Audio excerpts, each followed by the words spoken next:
Hola país, que son ya pasadas las 7 de la tarde y acá estamos, por supuesto, una vez más con esta misión de todos los días. Para que sepas. ¿Cómo va, Marce? Todo bien, Eddie. Vamos a arrancar con una económica. El bono para los que no tienen ingresos. No tenés que tener nada. Asignación universal por hijo, no lo cobrás. Jubilación, no lo cobrás. Sos pensionado, no lo cobrás. Tenés alguna prestación que recibís por parte del Estado, no vas a cobrarlo. Entonces, aquella población que tampoco tenga ni siquiera una obra social va a recibir finalmente este bono que hoy oficializó el ministro de Economía. Su inscripción arranca el 22 vía web, se va a dar en 2 pagos, después te vamos a contar bien, pero lo concreto es que tenés ya tiempo para empezar a inscribirte. El 24 de octubre arranca la inscripción de manera presencial.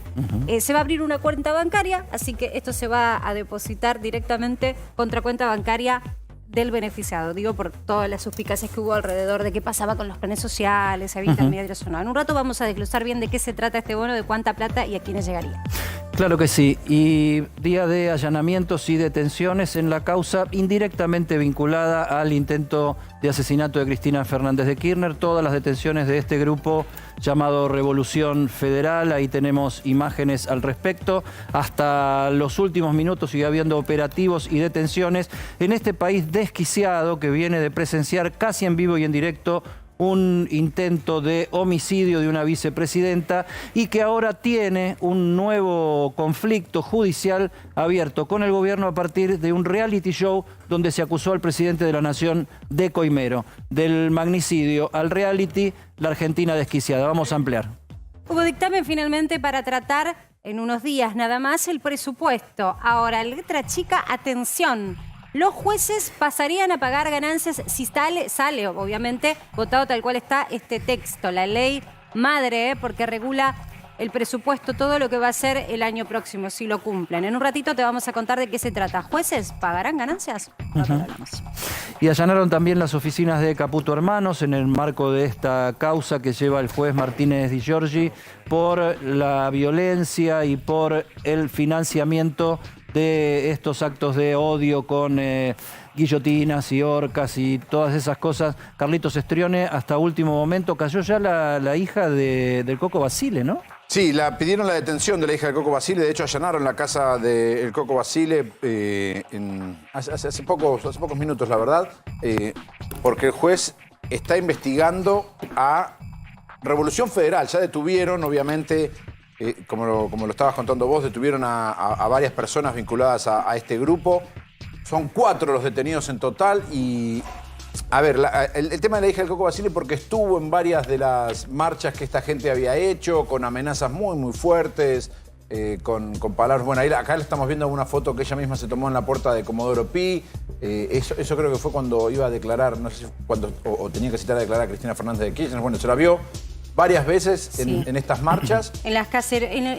Fue partícipe de esa caceroleada que se dio el día que se estaba mencionando la irrupción de Patakis al Ministerio de Economía. También, ¿se acuerdan que no se pudo llevar adelante en Olivos una conferencia de prensa por los ruidos que un grupo... Era marginal, eran un puñado de personas, 15. Ahí está, esa imagen es de muy ese activos, momento. ¿no? O sea, caceroleos, antorchazos, muy automático, muy... scratches de distinto tipo, golpes a vehículos. Siempre listos para. Sí, exposición de horcas y de guillotinas y todo esto. Me están diciendo que está detenida ya la hija está detenida, sí. Sabrina Basile. Sí, se entregó ella a la justicia cuando supo del pedido de detención. Bueno, acá como lo que contaba Marce, ¿no? Veíamos ahí las guillotinas, en estas marchas habría estado también. Sí, fue trasladada, como todos estos detenidos, a la sede de la Policía de Seguridad Aeroportuaria en Ezeiza. Campolongo, ahí tenías vos opinión al respecto de este tema. Ahí veíamos esa guillotina fabricada por este muchacho que fue entrevistado en A24. Después vamos a ver testimonios de él, que aprendió a ser carpintero por internet, con tutoriales de YouTube, y que una de sus primeras obras fue esta guillotina que vemos ahí en un acto en Plaza de Mayo, donde hubo también dirigentes políticos de fuerzas, políticas regulares, podemos llamarlas de alguna manera, y que en su momento no dijeron nada de esto, ni se espantaron, ni ninguna cosa. Mirá a dónde hemos llegado, Carlitos Campolongo. Perdón que no te escuché justo porque que No, digo que realmente el esquema de la guillotina había marcado un antes y un después en el nivel de violencia visual que representaban estas manifestaciones. Una cosa es manifestarse en contra de medidas de gobierno, de un folclore de gobierno. Ningún tipo de justificativo. Yo indagaría qué es lo que pasa por la mente de estas personas que tienen entre 20 y 30 años, ¿no? Date cuenta que son hijos de la crisis del 2001. El nihilismo. Los hijos del 2001. Todavía. Son todos estos tres, los tres detenidos. Está bueno lo que marca generacionalmente, se observa en las fotos. Un detalle de lo que estamos viendo. Jonathan Morel es la persona que tiene la carpintería, que lo entrevistamos acá, lo entrevistaron ustedes. Después, Gastón Guerra, esa foto que estamos viendo, esa foto la toma Gastón Guerra en el departamento inmediato superior a la casa de Cristina Fernández de Kirchner. Está adentro de la vivienda de la mujer que, recuerdan, ¿no?, que ponía la bandera argentina con algunos carteles. Bueno, Gastón Guerra saca la foto arriba de la casa de Cristina Kirchner y Leandro Sosa es el tercero de los que están vinculados a Revolución Federal y la cuarta, obviamente, la hija del Coco Tal Basile. vez el más conocido es el primero que vemos en escena, Jonathan Morel. ¿Se acuerdan? Lo hemos entrevistado en esta señal y en este programa.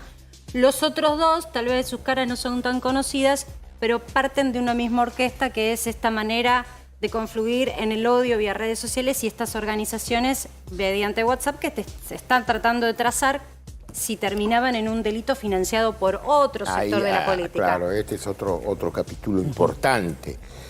Yo estaba pensando, otrora, había una expresión muy cara a cierto marxismo que era el lumpenproletariat, ¿no? Sí. Esos desclasados, digamos, que en realidad encuentran un apalancamiento en las redes sociales, donde también ahí está la cuestión de la ventaja de utilizar el anonimato para cierto tipo de cosas, pero no, estos dicen hay que matar a los kirchneristas, digamos. Directamente. Es realmente tan provocativo que no sabes cuál es el final del juego de esto, ¿no? Sí, porque ese es el otro tema, ¿no? O sea, acá esto es totalmente injustificable y hay que ver judicialmente hasta dónde se puede llegar. El papel de esta vecina del piso de arriba de Cristina Kirchner, que alguna vez le dio una mano, atendió y asistió a los propios kirchneristas que habían sido reprimidos por la policía, pero también albergaba a estos personajes y asistió con abogados, gente que participaba de ahí. O sea, acá hay toda una arquitectura muy rara de todo esto, que hoy Cristina Fernández de Kirchner trascendió que dijo Revolución Federal tiene que ver con la organización del atentado del que fui víctima. Ahora, más allá de todo esto, que es lo principal y es lo que hay que resolver y tienen que terminar todos los que tengan que terminar presos y llegar lo más arriba posible y descubrir el financiamiento y todo lo que sea, esta gente no nació en huevo, esta gente es de la Argentina, es producto de la sociedad argentina, es producto de una clase media que se vino en picada durante décadas en el país, es gente que no tiene trabajo regular, no completó su educación, y que ha asumido estos discursos de violencia al punto de organizarse para llevar a cabo este tipo de cosas demenciales en otra época, ¿no? Y que vos decís, desde el punto de vista clásico del siglo XX, este tipo de organización superflua, sin sentido, de personas que no tienen ninguna capacidad ni siquiera para poder concretar un asesinato, pero bueno, eso es parte de la realidad y ahora, hay que ser creativo para entender el fenómeno. Pareciera que hay una marginalidad intelectual, si querés, ¿no? Porque por lo que vos hablas de la instrucción y la preparación. Hay una mezcla de sí, perdón. Yo les pregunto y sumo a Carlos con la noticia. Allanaron las oficinas de la empresa Caputo Hermanos, entonces, ¿son marginales intelectuales conducidos por alguien más? ¿Cuál es la hipótesis que investiga la justicia? Eso que está investigando la justicia. De hecho, ya la empresa de Caputo Hermanos se presentó en la justicia, se presentaron ellos a través de su abogado, porque lo que quieren era que uno puede presentarse a una investigación cuando es así, quiere que sean investigados para que se descarte cualquier tipo de financiación. Lo que dicen en la familia, en la empresa de Caputo Hermanos, es que ellos habían pagado y finalizado ya un trabajo de carpintería para las empresas de ellos, que nada tiene que ver con un financiamiento a Revolución Federal, sino que fue un trabajo de carpintería. Y dos datos más. Jonathan Morel fue detenido en Entre Ríos, en Paraná, porque había subido a sus propias redes una imagen diciendo chau. Entonces el fiscal Policita le pide al juez Martínez de Giorgi que lo detengan. Y después, una de las cosas que porque hay que tener en cuenta esto para tratar de contextualizar, en un chat grupal se cree que fue Morel el que puso: yo me infiltro a los pibes de la cámpora a decir que me conocen, si no yo me infiltro, una semana canto la marcha peronista y después paso a la historia. ¿Qué quiere decir con paso a la historia? Es lo que está investigando la justicia. Porque claro, 5 días después fue el atentado contra Cristina Fernández. Bueno, Brenda decía que se convertía en San Martín con lo que iba, que es pasar a la historia, ¿no? O sea, hay una unidad de discurso. Fama. Sí, fama, redes sociales. Ah, eso es lo que recién mencionás, el Lo que odio. trataba de resentimiento y, evidentemente, canales institucionales que no pueden contener estas disfuncionalidades que tenemos en la Argentina. Y una explicación que sería imperdonable que caiga en el blanco y negro de la grieta política, porque esto es un fenómeno que tiene un origen social, en una situación social de la República Argentina. Empezando, por supuesto, de que la justicia funcione y todos los que tengan que ir presos vayan presos. Jonathan Morel habló en A24 y esto decía cuando fue entrevistado. Yo no creo que haya influido en el pensamiento de nadie, no me creo con esa capacidad. Sí, lo que te puedo decir es que ella, por lo que se filtran los chats, esos que se filtraron y demás, habían conseguido el arma en abril, el 20 y pico de abril. Yo en abril todavía ni siquiera había empezado a quejarme. O sea, no lo conocía ni siquiera a Leonardo, que es con el que empecé todo. ¿Por irías a matar a la Cristina y todo eso que dijiste? No, esos son audios sacados completamente de contexto. ¿Sí? Soy una persona que, por supuesto, se enoja, como todos acá. Digo quizás boludeces que no tendría que decir. Pero lejos estoy de querer hacerle daño a alguien, no le haría daño. Vos no irías con un arma como hicieron, se habló de una transacción fuerte en su momento, forma parte, y esto lo demostraste ya ante la justicia, alguien te citó, alguien te pidió, nada, o sea, nadie habló de tus movimientos bancarios. No, es más, ahora están diciendo que solamente hice esas 2 facturas, mentira, yo tengo el negocio hace 1 año y medio y facturo casi todo. O sea, casi todo, no tengo por qué mentir. La guillotina salió 12 lucas. O sea, tampoco hay que tener ese millonario para hacer esa guillotina de 4 maderas de pino. 4 maderas de pino, como si el tema fuera el costo de una guillotina, ¿no? O sea, el tema es el mensaje. Podría haber sido de papel la guillotina o solamente decir vos tenés que ir a la guillotina y convertir eso en una acción política, ¿no? Pero todo se aceleró, entonces vos decís, Carlos Estrione, con la información de que disponés, que tuvo que ver con que Morel parecía que se estaba dando a la fuga, alejando, tratando de salir del país, o esa fue por lo menos la sospecha que animó a la justicia a avanzar con toda esta saga de detenciones. Las detenciones se adelantaron, se precipitaron por esto mismo. El propio Morel sube, sin decir a dónde iba, un mensaje en Facebook diciendo chau, y ahí la justicia se activó más rápidamente. Como decía, ¿no? El fiscal le pide la detención y es él detenido en Paraná, en Entre Ríos, y después son detenidas las otras 2 personas en sus domicilios de capital, y ahora la hija del Coco Basile, que se entregó a la justicia. A mí me parece muy importante cómo se tratan, ¿no? Determinados temas en los medios. Yo recuerdo que nosotros lo interpelamos a este personaje cuando lo tuvimos delante, no tenemos ahora las imágenes, pero es importante porque no me parece que haya que naturalizar los discursos que propician esta clase de bronca o de odio. Una cosa es estar en contra de una política de gobierno, estar en contra de determinada decisión de un grupo de coalición gobernante. Es atendible cualquier sector de oposición o expresión pública, y otra cosa es la guillotina o fomentar la muerte de alguien. Porque en sus discursos prácticamente es eso, es que mueran. Digo, a mí me parece que no se puede naturalizar desde los medios e interpelar como si fuese un comentarista de la realidad a este tipo de personajes. El contrapunto que tuvimos con este personaje fue precisamente por eso, ¿no? O sea, la naturalización de decir, bueno, pero de última es nada más que una guillotina. No, ¿cómo nada más que una guillotina? Una guillotina para cortar una cabeza. Absolutamente. No. Hace unos meses una revista que trabaja mucho la investigación periodística, le hizo una entrevista a este grupo. Ahora se me escribe el nombre de la revista. Anfibia. Sí. Anfibia. Anfibia le hizo una entrevista y varias de las frases eran de amenazas de asesinato. Concretamente, ¿me entendés? Esto está impreso, no es que lo y hace varios meses.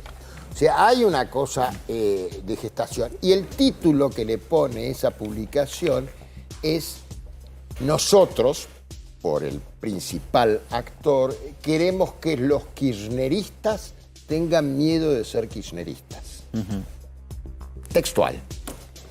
Vamos a sumar a Leandro Marcarián al debate. Vamos a hablar un poco del análisis económico, pero también vos haces tu análisis social y político, porque la realidad es que hoy la economía es hija de una situación política y social que está bastante complicada. ¿Cómo estás, Leandro? ¿Qué tal? Buenas tardes. Sí, a ver, tocando este tema puntual, obviamente no es lo mío, ¿no? Pero, a ver, nunca vamos a justificar un intento de asesinato ni nada de eso, pero estas cosas existen, ¿cierto? Sí. Y existen, a ver, yo mido todo desde la economía. Existe porque Argentina hoy es un lugar pobrísimo, la gente tiene digamos, una calidad de vida horrible, muy mala, muy baja. A ver, para dar un par de datitos, el ingreso promedio en Argentina para aquellos que tienen algún tipo de ingreso es de 60.000 pesos, 66.000 para ser exactos, son $200. ¿Sí? Entonces, nadie puede ser feliz viviendo en promedio con $200. Entonces, cuando tenés, digamos, una pobreza tan, pero tan, digamos, extendida a lo largo de la comunidad, de la sociedad, la población va a buscar algún responsable y el responsable termina siendo generalmente el que gobernaba, el líder, quien sea. Ahora, cada uno va a reaccionar a eso de formas distintas, ¿no? Algunos se quejarán por Facebook, otros se meten en política para cambiar la realidad y otros te arman una guillotina. Ahora, existe eso igual, o sea, más allá de lo que hayan hecho este grupo de gente, no hay que creer de que porque por ahí son 3, 4 loquitos que no están coordinados, esos mensajes no existen en la sociedad y que no hay otra gente que esté igual que esté totalmente desesperada. Por eso lo que yo planteo, Leandro, que hay un proceso acá y lo planteaba Carlos también, el tema de que la caída del 2001 a la fecha, o sea, que es la destrucción de la clase media en la Argentina, es una caída en picada que genera este tipo de situaciones donde está el miedo a perderlo todo, el descontento permanente como forma de criarte en una sociedad que salís de la escuela y no te da una oportunidad ni te está esperando para tener un laburo. Y después, a ver, acceso a una manera de comunicación y corrientes mundiales que se conectan rápidamente hasta conformar ciertas ideologías que te permiten que se junten estos grupos. Te doy un ejemplo muy claro. Yo tengo 37 años, ¿correcto? Fui a la UBA, después hice posgrado acá. No hay uno solo de mis amigos de la universidad que vive en Argentina. Se fueron todos, ¿sí? Entonces, a ver, clase media alta, me pude educar, pude hacer prácticamente todo lo que quise. O sea, yo no vivía con $200. Ahora, el que sí vivía en esa realidad, o sea, yo te lo planteo al revés. Me parece extraño que habiendo vivido todos estos años de pobreza extrema en Argentina, no hayamos tenido un atentado antes. Porque la desesperación que vive la sociedad te lleva a estas cosas. O sea, de vuelta, no lo justifico, pero a mí no me parece raro que alguien que por ahí se fundió, no tiene un mango, ve al hijo comer la basura, que no piense en el líder político como el máximo responsable y en la desesperación vaya a ser una animalada. No, y te crías en un ambiente violento, por definirlo. Lo que no justifica la violencia, sino que le da... O sea, hay que estudiarla, analizarla y resolverla. Pero lo que él describe con precisión, si vos haces un análisis histórico de varios sistemas totalitarios, el comienzo tuvo que ver con esto. No era una cosa organizada, sino era bronca más que nada, frustración. Digo, miremos a Europa también. Bueno, ese fue el germen de los totalitarismos, ¿no? Bueno, a ver, todo tiene que ver con todo. Yo los escuchaba muy atentamente hablar de los hijos de la crisis del 2001 y el 2002. Creo que todos los que lo vivimos y teníamos escasa edad, sufrimos las consecuencias hasta de cómo era salir a la calle. Yo espero que no tengamos nunca más que volver como me pedían a mí, por favor no salgas, porque no sabemos qué va a pasar, si te secuestran, si volvés, si la noche, si salías con la bicicleta que te robaran. Ojalá no volvamos a vivir una situación así. Por eso es bajar el tono, pero también esto interpelándonos a todos, es bajar el tono. Las discusiones desde la ideología, desde el dogma, desde la filosofía y desde la economía también.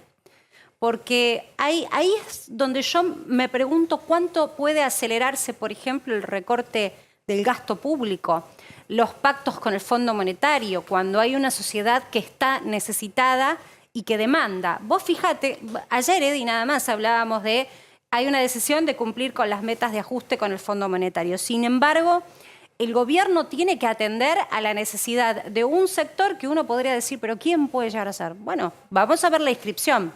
Un sector que existe, evidentemente lo ha identificado el gobierno como una problemática, y es un sector que no tiene ingreso alguno, ningún tipo de ingreso, por lo menos no en blanco. No tiene una obra social, por supuesto ni una prepaga. No tiene ninguna prestación del Estado, no es jubilado ni pensionado, no recibe asignación universal por hijo. Es decir, no existe para el Estado como tal esa persona. Y se va a incorporar a partir de ahora de esta posibilidad, si quisiera, a un registro, porque no es que el Estado lo va a buscar, es esa persona yendo a buscar al Estado para pedir que este bono, ¿de qué estoy hablando? Del bono que venimos contando, se va a hacer en 2 pagos. En total son 45.000 pesos, pero viene a mediados de noviembre y luego en diciembre. La realidad es que este bono lo que viene es a intentar suplir el costo de lo que es el incremento en la canasta básica. La duda del millón es cuánta gente se va a inscribir.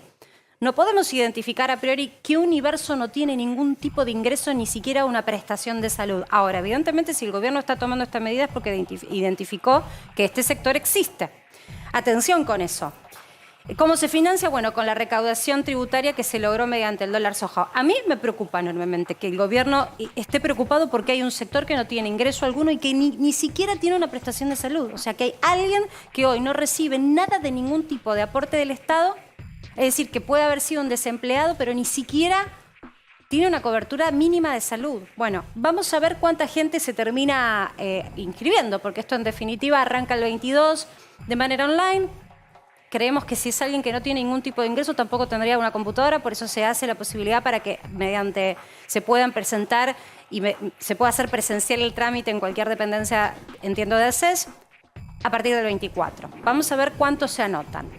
Esto es interesante porque en realidad estamos discutiendo sobre cumplir o no con el pacto con el Fondo Monetario para ver hacia dónde va la Argentina. Esto de que tanto se volvió a hablar, si hay expectativas, si hay esperanza, hacia dónde vamos. Bueno, en teoría el presupuesto ancla esas expectativas y marca un horizonte y eso está negociado con el Fondo Monetario. Por eso recalco, ¿se cumplirá o no se cumplirá esto que hoy tuvo un dictamen y que a priori hay algunas negociaciones ya con la oposición? Por ejemplo, la primera, algo que hasta ahora nadie entendía por qué, suena hasta lógico.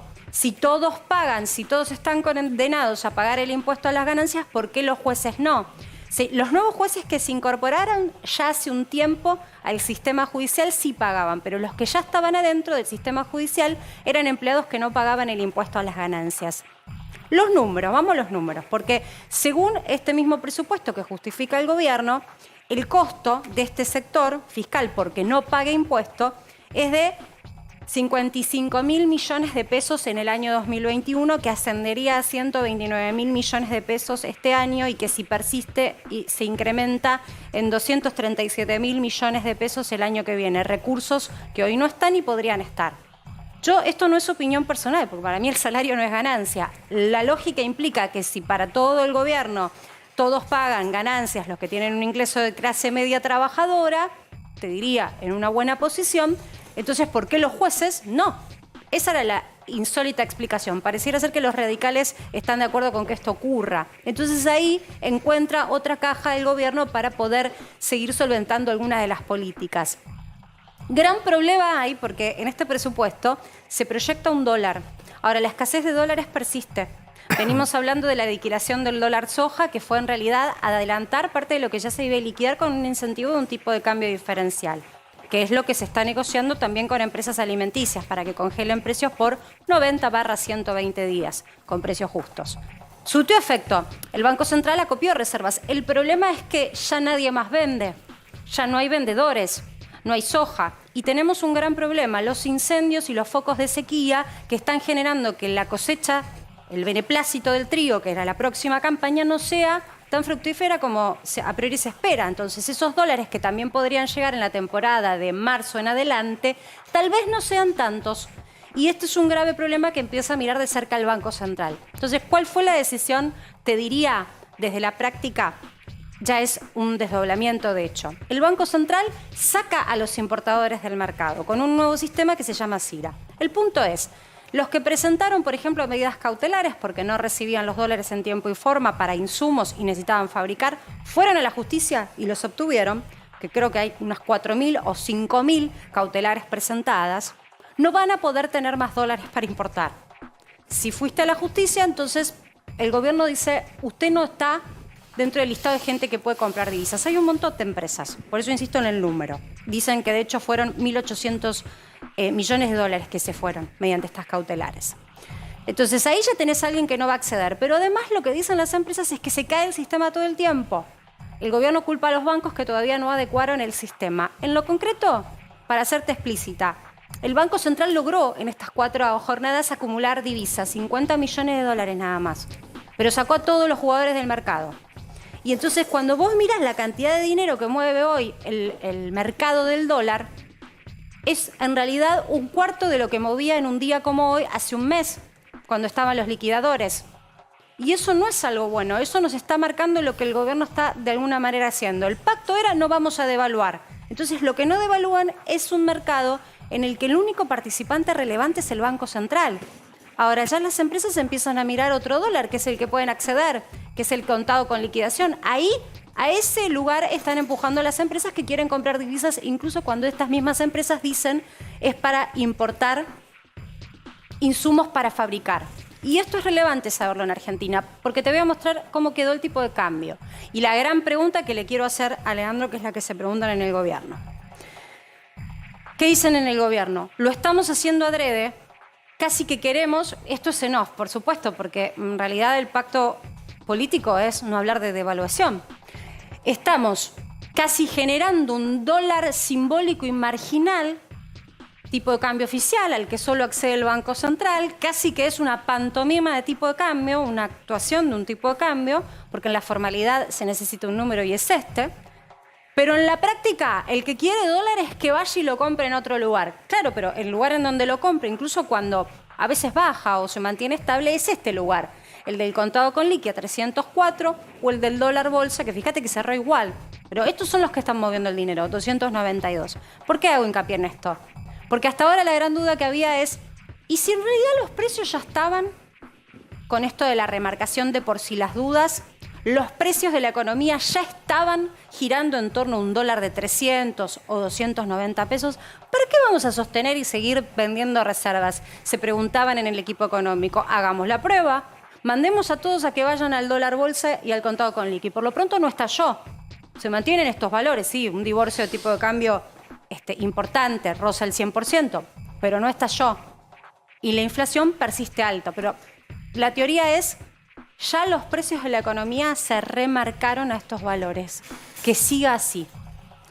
Esta es la tesis económica. Le quiero preguntar a Leandro si vos lo ves de esta manera. A ver, la tesis es los precios están a un dólar de 300, por lo tanto, aún si devalúan no va a haber fogonazo inflacionario. ¿Esa es la teoría del gobierno?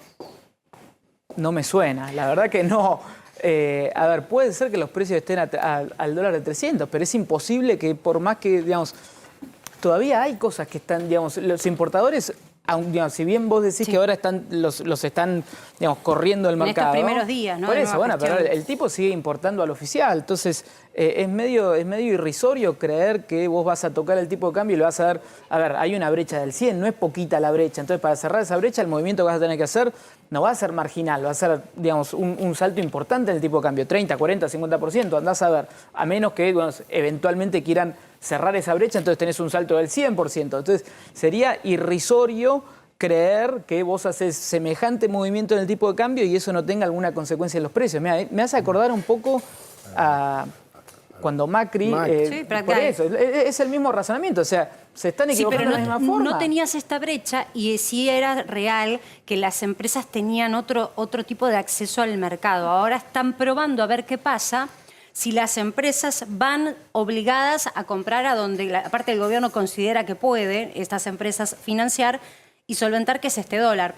Porque el punto que algunos economistas que acompañan al equipo económico dicen o razonan es, en realidad la empresa va a tener que absorber alguna estructura de sus costos. No puede trasladar todo al consumidor porque llega un momento en que el consumidor no demanda más. De por sí lo están haciendo. A ver, no es que el costo a la empresa le aumenta al 100% y te lo trasladan directamente. Pues de vuelta, a ver, el argentino promedio gana $200. Digamos, la empresa no te puede trasladar todo porque si no se funde. Entonces, obviamente, a ver, todo esto, fíjate que nos está llevando a una situación, una encerrona terrible, ¿no? Porque tenés la brecha del 100, la inflación al 100, no sabés qué hacer con el tipo de cambio. Si ajustás, vas a terminar fundiendo las empresas o vas a tener un fogonazo inflacionario que va a terminar fundiendo a los consumidores, mayor pobreza. A su vez, el gobierno está metido en una situación casi despótica, en donde toma al dólar como un premio o un castigo. O sea, te doy a vos, te quito a vos. Los escuché el otro día con Tombolini, que vos bien le preguntabas, digamos, ¿quién va a congelar precios por 90 días en un país donde la inflación es del 6-7% mensual? ¿Qué te pidieron a cambio? Un tipo de cambio diferencial. Entonces, los dólares que el gobierno nunca produjo ni generó, se los está apropiando y los está usando como mecanismo de recompensa o castigo. Es demencial esto. Es demencial. Bueno, es esto, administrar la escasez, ¿no? Digamos que esta gestión ya entró sí, para pero la administrar escasez ni siquiera es de ellos. Y peor, a ver, la escasez no es de ellos, porque en el peor de los casos los dólares no eran de ellos. Y, digamos, si voy un paso más allá, la escasez la terminaron generando ellos por todas estas inconsistencias. O sea, si vos tenés 25 tipos de cambio, una brecha del 100, ¿qué crees que va a pasar con las reservas? ¿Vos qué crees que va a pasar? No, esto va a seguir en caída, lamentablemente va a seguir en caída. A ver, hay que ver. No, pero vos recién hablaste, casi das por sentado que va a haber una devaluación. La gran inquietud que tienen todos los analistas, y vos debés estar detrás también de esos cálculos. Una devaluación de un plumazo. ¿Cuándo? Sí. Bueno, a ver. ¿Cuándo es clave? ¿Shock o gradualismo? Es que gradualismo ya lo vienen haciendo todos los meses desde que asumió el crawling peg al 2-3%. 4% devaluó el oficial en un mes. Ahora, de vuelta, el gobierno está en una situación muy compleja porque, a ver, yo creo que la tesis que vos planteabas no es cierta, o sea, de que si tocan el tipo de cambio los precios no se mueven. Yo creo que no es cierta. Me encantaría creer que hay gente dentro del gobierno que también piensa lo mismo. Sí, hay gente entonces saben que si tocan el tipo de cambio van a tener un salto en la pobreza brutal. Y el político, su única función en la vida es sobrevivir, ¿sí? Y están relativamente cerca de una elección, entonces lo que les queda por sobrevivir es poco. Entonces, si vos me preguntás a mí, yo creo que van a tratar de evitar la devaluación a toda costa. Ahora, a toda costa significa por ahí van a romper todo lo que queda por romper con tal de no devaluar. ¿Qué quedaría por romper? No, seguir, a ver. Quiero imaginar escenarios. ¿Qué? Que esto siga en picada. O sea, las reservas van a seguir cayendo, la inflación se va a seguir acelerando. A ver, el tema del Fondo Monetario que vos lo mencionabas antes es lo que a mí menos me preocupa, porque yo tengo, digamos, mi teoría es que el fondo carga con culpa, digamos, por el préstamo que se le dio a la gestión anterior. Está con cola de paja. Por eso, hagamos de cuenta que viene un economista del exterior y asesoró. Ponelo en esos términos, el Fondo Monetario. Y van es un vedor de un presupuesto. Van pasando las revisiones. Pero bueno, a ver, también esto no es muy sostenible. Por ejemplo, el sistema este que vos planteabas, mejor dicho, que el gobierno está gestionando sobre las importaciones. Sí, no. Está todo el mundo fuera de ese sistema, ¿no? O sea, no puede. Primero, el que se quejó porque no le daban dólares ahora está siendo castigado, ¿sí? O sea, despotismo total. Segundo, ¿cuánta gente necesitas si vos efectivamente quisieras administrar el comercio exterior desde una oficina en el Ministerio de Economía? ¿Cuánta es la capacidad humana que requerís para entender las necesidades de todas y cada una de las empresas, de todos y cada uno de los productos que la Argentina necesita importar para que la economía, digamos, crezca y florezca? Entonces, es imposible que eso salga bien. Entonces, todo esto te va a terminar llevando a un escenario, digamos, contractivo. Y para darte un dato que no es solamente opinión de Leandro Marcarián, el índice líder de la Ditela ya viene cayendo hace 6 meses, la probabilidad de recesión en el futuro inmediato es del 80%. O sea, es muy probable que... Eso es 2023, un enfriamiento total. Sí, recesión, aunque sea menos 0,01 es recesión. ¿Acompaña la caída en la confianza del consumidor? Y seguro. Y acompaña la caída en los ingresos, acompaña la aceleración en la inflación. O sea, es muy difícil que una economía que cierra con 100% de inflación y que todo indica que el año siguiente va a ser aún más alta, es casi imposible que crezca. ¿Hay otro modelo históricamente en la Argentina que pueda ser ilustrativo? A ver si se encuentra alguna salida. ¿Modelo económico? Sí. A ver, es que la verdad, Argentina lo podemos definir en 3 grandes momentos. Liberalismo original, la generación del 80, la organización nacional, el modelo agroexportador, eso es una cosa. Después viene, eso ponele que funcionó hasta la Primera Guerra Mundial. Sí, después viene la todo crisis, el bueno, por eso, después viene el proceso de sustitución de importaciones, industria nacional, que nos llevó a la debacle en la que estamos hoy. En el interín tuviste una ventanita de 10 años de apertura comercial, digamos, convertibilidad, apertura con el mundo, que tuvo resultados muy, muy buenos en algunas cosas, pero bueno, obviamente terminó como todos sabemos que terminó. Y desde la salida de la convertibilidad a hoy volvimos a ese modelo de sustitución de importación, economía cerrada, Banco Central intervenido. Leandro, te agradecemos enormemente que hayas participado. Para que sepas, siempre es válido escuchar todas las opiniones, así que te vamos a volver a comparar. Digo, cuando se vote el presupuesto, si te parece, analicemos juntos a ver qué sale. Vamos a escuchar mientras al ministro de Economía, que está en este momento participando en la apertura del Salón Náutico Argentino. Y de poderío de nuestra industria náutica en la capital nacional de la náutica, con la segunda feria más importante de Sudamérica, con la más importante de la Argentina, pero sobre todas las cosas con la demostración del trabajo, de la aplicación, del talento de nuestra industria náutica. Es realmente un orgullo y es un orgullo poder acompañarlo a Juan y a toda la comunidad de San Fernando en esta apertura, en este lanzamiento. Quiero aprovechar para contarles algunas cosas que son importantes, porque hace muy poquito tomamos una decisión que tenía que ver con cuidar los dólares de los argentinos para que sirvan para el trabajo.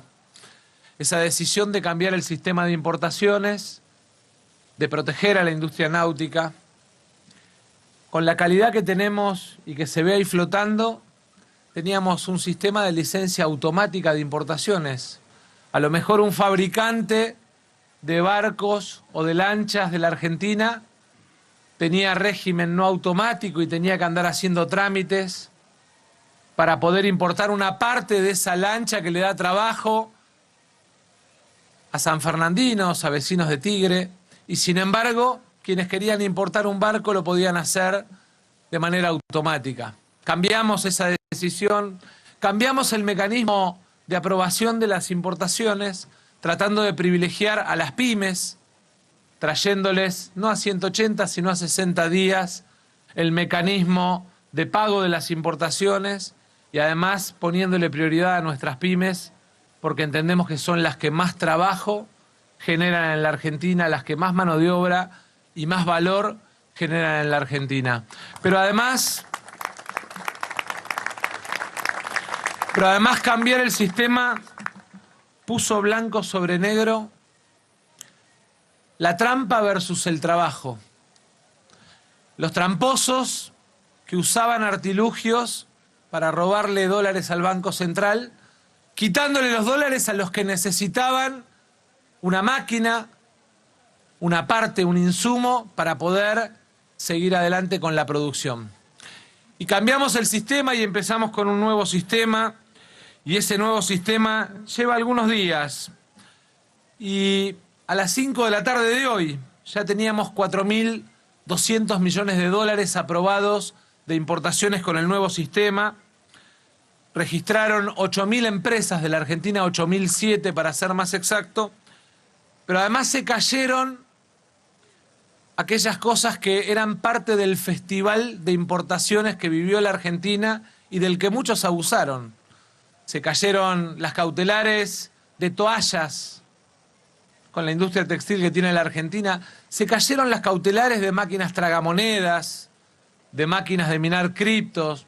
Se cayeron las cautelares de cubiertas, mientras no teníamos abastecimiento de cubiertas y estaban escondidas, retenidas en algunos galpones de aduana o en algunos galpones de algunas empresas que estoqueaban y jugaban con la necesidad de la gente y aumentaban precio. Y empezamos a normalizar. 9.000 millones de dólares se cayeron de trampa al sistema de importaciones de la Argentina. 2.560 millones de dólares se cayeron de trampa amparados por medidas cautelares de jueces que entendían que había urgencia en la importación de un Maserati o de 129, como me van a escuchar, 129 años de producción para una empresa de importación de telas. Esa es la realidad que terminó con el nuevo sistema y que pretende que cada una de nuestras empresas pueda garantizar el pago de sus importaciones, garantizar la línea de abastecimiento, garantizar el trabajo. Y de alguna manera pretende también cuidar los dólares que los argentinos con sus exportaciones generan, porque mucho de lo que vemos acá se transforma en exportaciones. Es el trabajo de aquellos que le proveen distintas herramientas al que produce la lancha, la embarcación, que se vende al exterior y genera divisas para la Argentina a partir del trabajo argentino. Y queremos trabajar junto a Daniel, junto a la Unión Industrial, junto a Casel, junto a todos los sectores económicos, entendiendo que no hay nada más virtuoso para la Argentina que exportar y vender trabajo argentino al mundo. Que nada nos va a hacer más fuertes que una economía que venda el trabajo de los argentinos y acumule reservas en nuestro Banco Central para hacer fuerte nuestra moneda.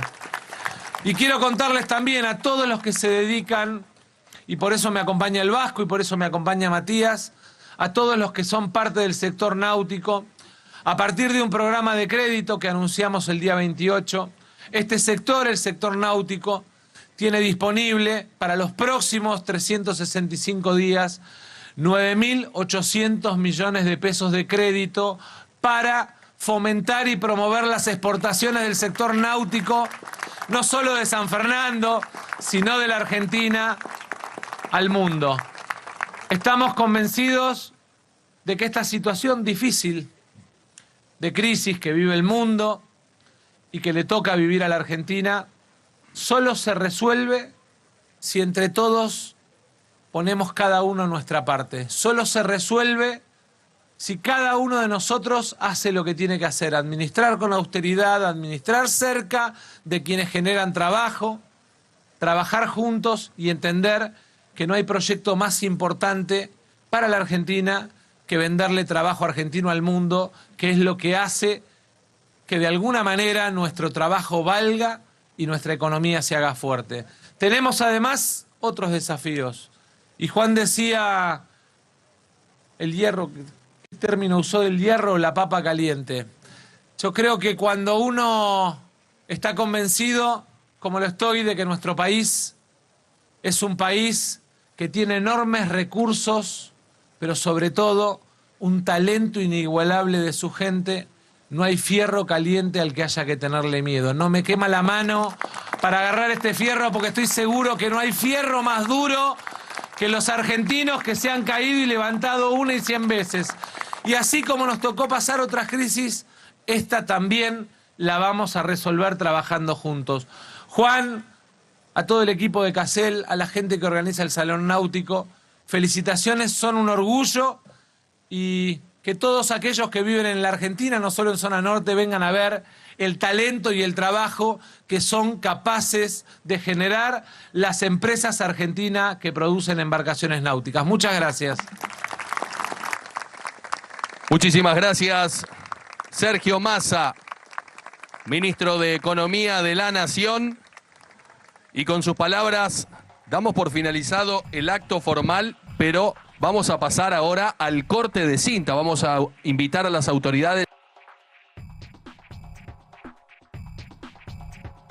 Bueno, estábamos escuchando al ministro de Economía en la presentación de la apertura del Salón Náutico y me llamaba la atención, lo estamos viendo ahí, a Daniel Funes de Rioja, titular de la UIA. Para entender de qué se trataba esto que estaba diciendo el ministro, tal vez alguien no lo llegó a escuchar completo. Hay una decisión del gobierno de que aquellos que creen que son empresarios que han especulado y que han sorteado algunas situaciones burocráticas para poder hacerse de divisas yendo a la justicia, es decir, presentaron cautelares para obtener de manera inmediata, entiendo, el gobierno ha llegado a contabilizar 1.800 millones de dólares en la anterior gestión. Esas empresas ahora, como el gobierno entiende, lo hicieron ese acceso de manera poco fiel, yendo a la justicia, no van a poder acceder a divisas para importar. Por eso es que Massa decía, nosotros vamos a priorizar la importación, sobre todo para las pymes. Y hablaba tal vez de los ejemplos de las toallas o de los neumáticos, porque decían, e incluso se quedaron con stock, o sea, escondían el stock y pedían divisas de tipo de cambio oficial, que estaba divorciado y en ese momento estaba mucho más divorciado, por arriba del 100%, y hacían esa ganancia. Me quedo con la mercadería, no la vendo, la repongo más cara y me hago de divisas a tipo de cambio oficial. Esa es la tesis con la que se está manejando el gobierno hoy para administrar este nuevo sistema de registro de importadores y de acceso al dólar oficial. Por eso escuchábamos esa explicación y por eso me parece que no es menor ver que estaba el titular de la UIA, por eso hago hincapié, estaba Funes de Rioja en este acto al lado. Digamos. Obviamente estaba toda la primera plana del equipo económico, pero estaba un empresario que hasta ayer fue muy crítico de cómo se venían administrando algunas políticas de Estado.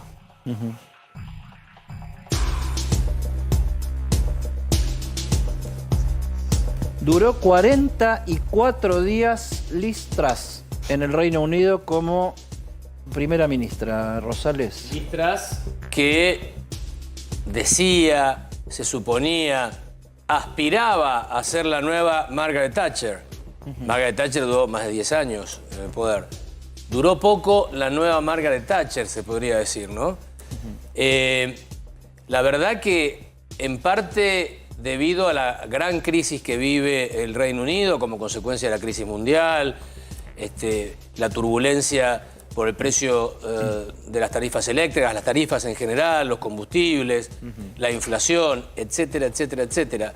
Todo, si lo comparás con la realidad argentina, es mucho más chico, pero comparado con la normalidad en la que están habituados a vivir los europeos, eso es crisis, y profunda crisis. Por falta de respaldo, en realidad el discurso que dio en la puerta, en la famosa puerta de 10 Downing Street, de ahí de donde trabaja el primer ministro y vive el primer ministro, dicho sea de paso, Eddie, ¿sabés qué? Aparenta ser una casita británica y ocupa toda la manzana adentro. Porque se ha ido extendiendo, es el primer ministro del Reino Unido, no es un ciudadano común y corriente. Entonces vive en una casita, un poquito más grande por dentro. Sí, tiene una entrada de PH, pero claro, dentro... claro. Sí. Vamos a escucharla. Yo, la verdad es que digo, era una promesa, era una mujer. ¡Dura! A ver, dura lo que un suspiro. Therefore spoken to His Majesty the King to notify him that I am resigning as leader of the Conservative Party. This morning I met the chairman of the 1922 committee, Sir Graham Brady. We've agreed that there will be a leadership election to be completed within the next week. This will ensure that we remain on a path to deliver our fiscal plans and maintain our country's economic stability and national security. I will remain as Prime Minister until a successor has been chosen. Thank you. Claramente, podemos decir casi ex primer ministro, no porque todavía ahí lo aclaró, vaya a ser primer ministro hasta que se elija un o una sucesor. Ahí faltó una partecita del discurso que es clave, que dice, yo lo hago porque no puedo cumplir el mandato con el que me comprometí. No puedo cumplir lo que me pidieron. Lo que me pidieron. Ahora, nuevamente la sombra de Boris Johnson acá, porque todo esto es consecuencia de la crisis profunda que está viviendo desde el punto de vista político el Reino Unido a partir de el derrumbe de Boris Johnson, un hombre todopoderoso, muy carismático, con mucho futuro, y le toca al rey Carlos, apenas asume toda esta toda esta transición. Es así, ¿no? Boris quiere capaz que vuelva. Capaz que vuelva. No me digas. Sumemos a la conversación a Delfina Mocorrea, que está en Londres. Hola, Delfi, ¿cómo te va? Eddie Zunino y Marcela Pagano y todo el equipo acá, con Luis Rosales, Carlos Campolongo, Carlos Estrione, haciéndote el aguante porque vos estás de madrugada ya, ¿no? No, de madrugada no, chicos. No es tan grave todavía. Son las 12 menos 10 de la noche. Bueno, Buenas perfecto. tardes ustedes. Somos tu sobremesa, Delfi.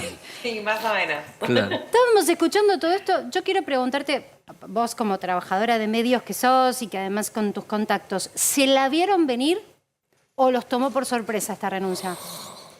A ver, hace una semana que se está escuchando por favor que vuelva Boris, ¿no? Y recuerden que hace 2 meses estaba todo el mundo diciendo por favor que Boris se vaya. Sí.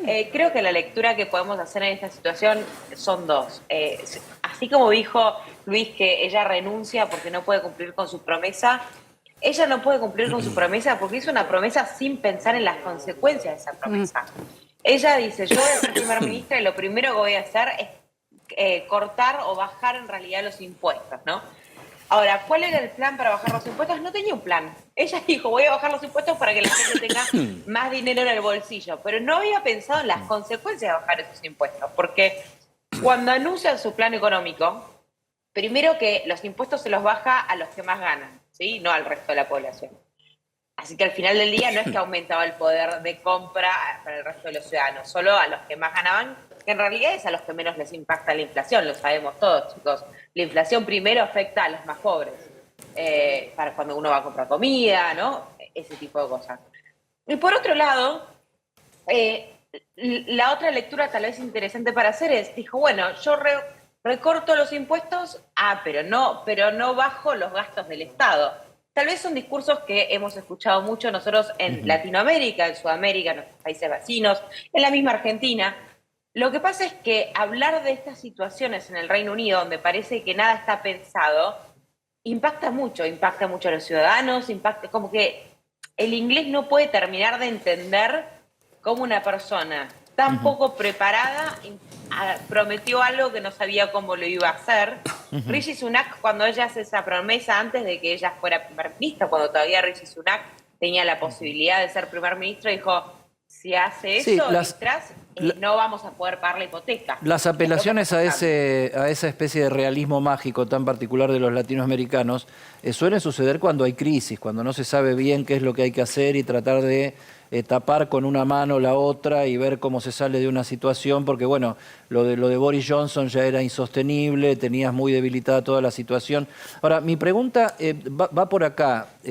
A ver, hay crisis política en Gran Bretaña, hay un nuevo depositario de la corona, se dice que vuelve Boris Johnson, que vuelva, como me suena que vuelva Carlos, ¿no? Acá, pero Carlos allá ya está. ¿No? Carlos allá ya lo tienen recién asumido. Digo, ¿cómo juegan estas internas en la recomposición del poder? Porque de eso es de lo que se trata en Gran Bretaña en este momento, ¿no? Con un rey nuevo. Sí, yo creo que está muy complicado el Partido Conservador, que acá también se lo llama Tories. Esto que estamos diciendo, ¿puede que Boris Johnson vuelva? Y puede. Por ahora estamos viendo, el favorito sigue siendo Rishi Sunak, pero yo me estaba fijando recién cuántos miembros del Parlamento apoyaban a Boris y cuántos apoyaban a Rishi. Y hay una diferencia de 2. O sea, a Boris creo que lo apoyaban 19 por ahora al final de la jornada de hoy, y a Rishi eran 21. O sea, no hay tanta diferencia. Y por ahora falta, por supuesto, es un proceso que va a ser mucho más rápido que el de Boris Johnson. Ahora va a durar una semana. Y esto es importante, Eddie, que les quería decir. Acá se anuncia el presupuesto para el año que viene el 31 de octubre. O sea, es un momento... Mirá cuánta simetría, Delphi. Siento que tranquilamente podríamos intercambiarnos. Vos estás allá, veniste para acá y casi que hay mucha reminiscencia. Es importante. Vos fijate cómo el presupuesto marca situaciones políticas por momentos de coaliciones, de negociaciones que son únicas en el año. Y bueno, porque es la disciplina, es decir, es el orden. Lo que decía Delphi es impresionante, lo difícil que es cuando se desordena lo que habitualmente es ordenado. No tienen mucho training en desorden. Nosotros estamos más entrenados en eso y sabemos capear con planes económicos, crisis, cambian, saltan los fusibles. Allá es más complejo. Ahora, la pregunta, Delphi, a lo que vos decías y para completar lo que señalaba Marcela, si podés contestar eso también, las dos cosas, ¿estaba preparada esta mujer? Se suponía que había sido canciller muchos años, el proceso de selección duró meses. Sí. Casi un reality, parecía. Y la sometieron a infinidad de pruebas y contrapruebas. Fue como un gran hermano. Claro. Ay, no hablemos de eso. No hablemos de eso, que acá nos genera muchos problemas, Delphi. No sé si viste las noticias. Tenemos problemas serios con el gran hermano acá. Sí, sí, es verdad, perdón. Yo pensé en la parte más cholula, pero sí. No, porque ya hablas de baja de impuestos propuestas sin saber, hablas de inflación, hablas de crisis política, hablas de que vuelva Carlos, no, que vuelva Boris. Ahora me hablas de gran hermano, yo digo, venite para acá, por lo menos tengamos un rey y listo.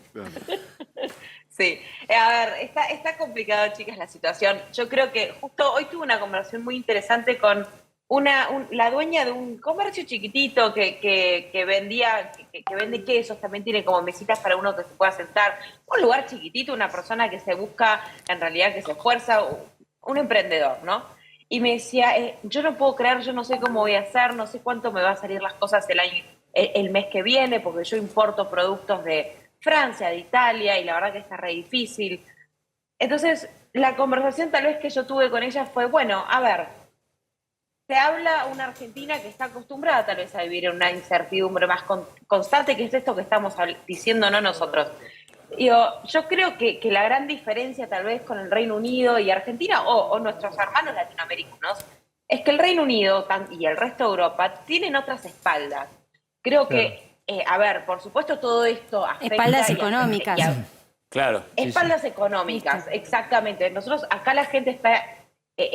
a ver, es un escándalo que estamos con un 10,1% de inflación, que son valores que no vimos hace 40 años. En Argentina, cuando hablamos de inflación mucho más elevada. Entonces, me parece que a veces es también tener eso en perspectiva, y estamos en una situación en la que el país, el Reino Unido, tomó malas decisiones con el Brexit.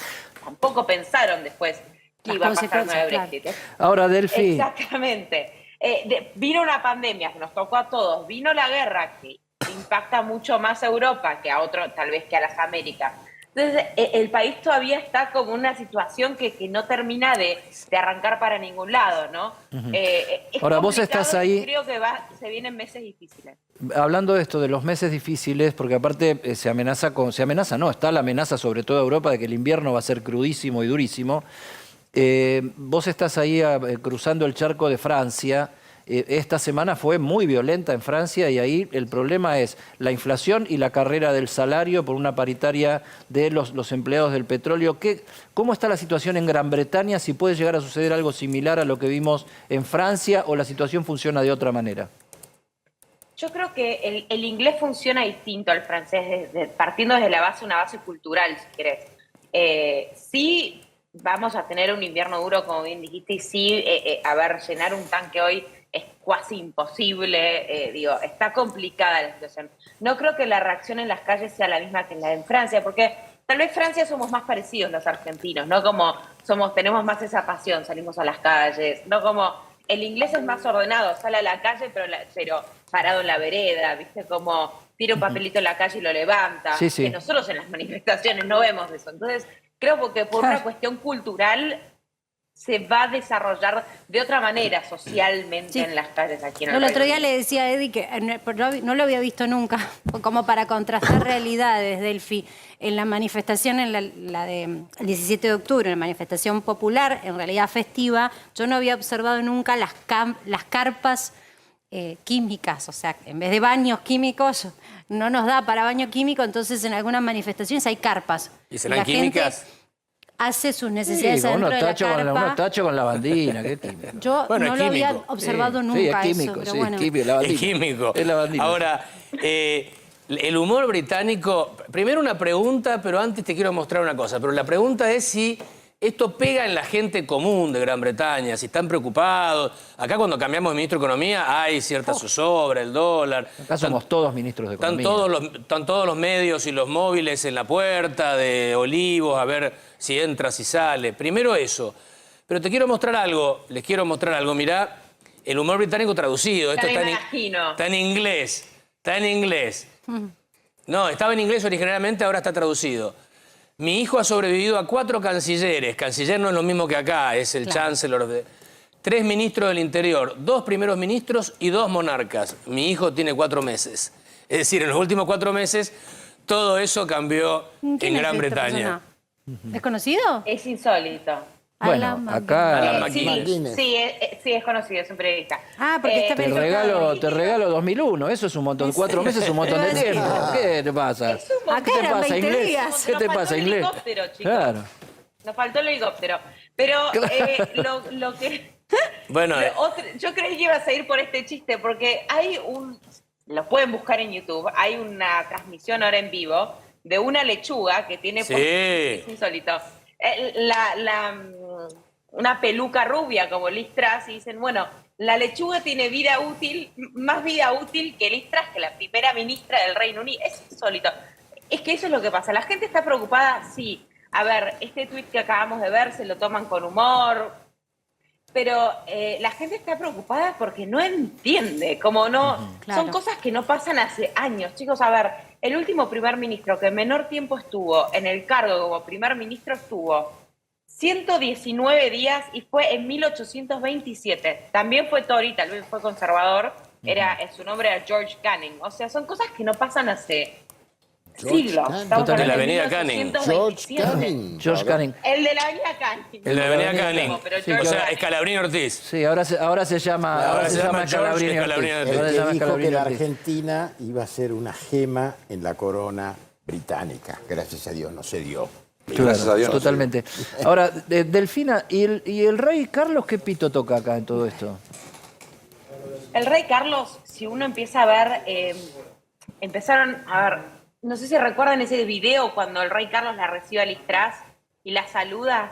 Hay una parte que sale en off que después se filtró que él hace como ay, como que ya de entrada no le gustaba. Qué difícil. Hubo ahí un conflicto difícil. Claro. Hubo un conflicto en el cual, en teoría, después Downing Street salió a decir que no, pero en teoría Liz Truss le pidió justamente al rey Carlos que no fuera el COP27. Vieron que los COP todos los años se hacen justamente para los planes de concientización ambiental, cómo van a ser los proyectos para bajar las emisiones de dióxido de carbono. Y justamente el rey Carlos sabemos que a él le interesa un futuro verde, le interesa mucho el medio ambiente.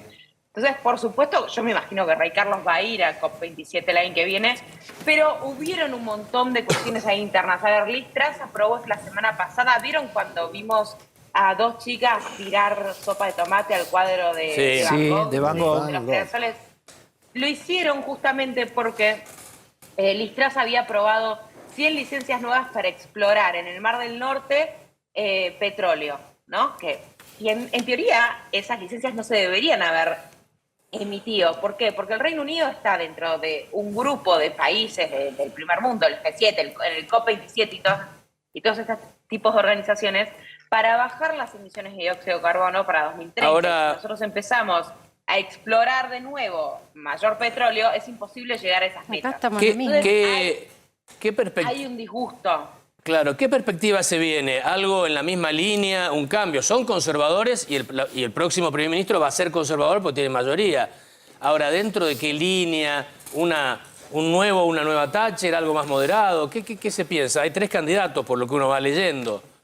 O precandidatos. Sí, vamos a saber los candidatos el lunes o sea, los definitivos, ¿no?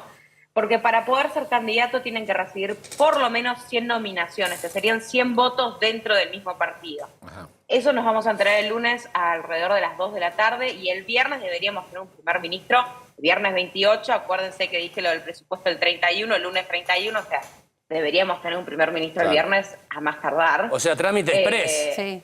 Trámite express va a ser. Delfi, por supuesto que vamos a estar trabajando codo a codo con vos, sos nuestros ojos y allí, nuestra cobertura en tus manos. Yo te digo que si lo que les está pasando es volver al futuro y nosotros somos su futuro, mientras tanto se está subastando el Menemóvil. El Menemóvil. Así que Delfi, presta atención para Boris y en algún momento... El Johnson Móvil.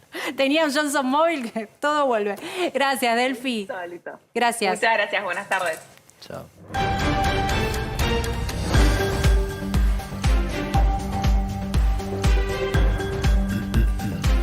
Contábamos hoy en Para que sepas la detención de Sabrina Basile, la hija del Coco Basile, esta mujer que participó de varios scratches a políticos, participó de marchas en la Quinta de Olivos, por ejemplo, en la Casa Rosada, había subido a las redes sociales mensajes como hay que salir a pudrirla, que pase lo que tenga que pasar.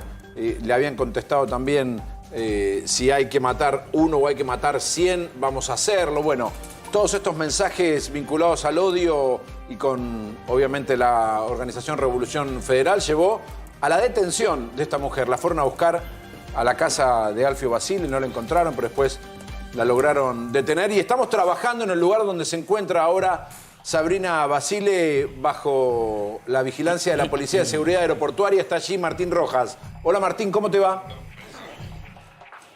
¿Qué tal? ¿Cómo andan? Muy buenas noches. Sí, así es. Estamos aquí en la PSA, en la oficina de la Policía de Seguridad Aeroportuaria del Aeroparque Metropolitano Jorge Newbery, porque hasta aquí la iban a traer a Sabrina Basile, ni bien fue detenida en los tribunales federales de Comodoro Pi. Sola se presentó 5:30 de la tarde. Como bien decías, Carlos, cerca de las 9 de la mañana llegó una comisión de la PSA al departamento de la calle Armenia del 2400, en el tercer piso, donde vive Alfio Basile, el Coco Basile. Supuestamente desde la justicia tenían ese domicilio para la detención de su hija Sabrina. No estaba en el departamento, la esperaron por lo menos 3 horas y media. Cuando se retiraron los efectivos, desde el entorno familiar la avisaron que la estaban buscando desde la Policía de Seguridad Aeroportuaria, e inmediatamente ella acudió a un abogado y se presentó, como decíamos, cerca de las 17:30 en el juzgado de Martínez de Giorgi, quien está a cargo de esta investigación. Y estamos aquí en Aeroparque porque iba a ser trasladada hasta este lugar y finalmente, a último momento, se decidió que sea trasladada a la oficina de la PSA en el aeropuerto de Ezeiza. Está a pocos metros de Morel, del otro detenido, de uno de los detenidos también en las últimas horas, Jonathan Morel, Martín. Que también pertenece y es líder de Revolución Federal. Sí. Martín Edisoy, ¿se sabe qué lugar ocupaba en la estructura de Revolución Federal Sabrina Basile? ¿Cuáles son los motivos por los cuales se la detiene concretamente? No, solamente lo que trascendió en las últimas horas es que el juez pudo establecer que ella, a través de las redes sociales, apoyaba a este grupo Revolución Federal. Se presume que también habría algunos contactos telefónicos con integrantes de esta organización y no más que eso. Por ahora es lo que trascendió hacia los medios, Eddie, pero seguramente el juez debe tener más elementos como para determinar la detención de esta mujer y por eso ahora está a derecho, está a disposición de la justicia, como decíamos, en la oficina de la PSA en el aeropuerto de Ezeiza. Martín, recapitulando un poco el perfil, ¿no? Porque la hija de es ya todo un título, pero ¿a qué se dedicaba esta mujer? ¿Cómo era su vida cotidiana? ¿Qué pudiste reconstruir que estuviste todo el día haciendo esta cobertura de noticias? Vos sabés, Marcela, que poco se sabe de Sabrina Basile. Sí se sabe que hace mucho tiempo que milita, o por lo menos que se pronuncia en contra de la política en general. Y cuando digo la política en general, digo en contra de los partidos políticos. Sí se sumó a algunas publicaciones de Revolución Federal en los últimos tiempos, pero poco se sabe de su vida privada. ¿A qué se dedica? Como recién preguntabas, bueno, no se sabe, o por lo menos no ha trascendido en las últimas horas sobre cuál es su ocupación. Bueno, porque yo digo, porque así como decimos una cosa, digamos la otra, ¿no? O sea, esto de propagar el odio con guillotinas, horcas, llamar a matar gente, etcétera, es una cosa, y otra cosa es llamarse Basile, ¿no? O sea, que no sea una movida de llamar la atención por tener un apellido famoso. No estoy diciendo que tenga que ver o no tenga que ver, pero está tan mediatizado todo, está tan espectacularizado todo, que también existe la posibilidad de que esto ocurra y suceda, y no sería la primera vez, ¿no? Que como para fortalecer un título periodístico, una movida, aparezca alguien, entre comillas, famoso sobre esta situación. ¿Cuál es la expectativa que hay con más detenciones y qué es lo que se comenta ahí en la PSA y en la investigación? Eddie, bueno, precisamente dicen que van a continuar los allanamientos y también las detenciones, precisamente sobre esto que preguntabas. En las próximas horas podría haber novedades en torno a este tema. Y esto que vos decías también es muy cierto, porque la verdad es que hasta ahora solamente se sabe que ha hecho publicaciones en las redes sociales y trascendió que hubo contactos telefónicos con algunos referentes de Revolución Federal, pero no más que eso, que ha apoyado o por ahí ha republicado algunas menciones que tienen que ver con Revolución Federal en las redes sociales y no más que eso sobre Sabrina Basile. Bueno, hay que ver cuáles son los elementos que tiene la justicia para detenerla. Sí, una organización de ideas espantosas, pero desde el primer momento la información fue la hija del Coco Basile. O sea, claro, acá no era la jefa, sí, la asesora, la que organiza, la que lleva los carteles, prende las antorchas. No, de movida fue en un día, además, un día de muchas detenciones, la hija del Coco Basile, ¿no? Sí. Además, imagínense esta situación, Marcela, Eddie, Carlos, que llegue un grupo de efectivos de la Policía de Seguridad Aeroportuaria al departamento del Coco Basile, que lo atienda él mismo a los efectivos, que suban a su departamento y que esperen al lado de él 3-4 horas a ver si llegaba su hija. Bueno, esta es la situación que se dio hoy en este departamento de la calle Armenia. Bárbaro, Martín. Bueno, seguimos de tu mano, por supuesto, los detalles de esta cobertura, que realmente ya empieza a mezclarse mucho entre, ya que hablaste de Gran Hermano, entre los famosos, ya lo obsceno de lo que se muestra en redes sociales, la vida privada, pero que tiene como eje central saber qué fue lo que ocurrió y sobre todo si estos desquiciados eran fomentados o financiados por gente que sí tiene capacidad de pensamiento y capacidad adquisitiva, ¿no? Que es la investigación que se está llevando adelante. Ya enseguida volvemos con vos. Muy bien, hasta luego.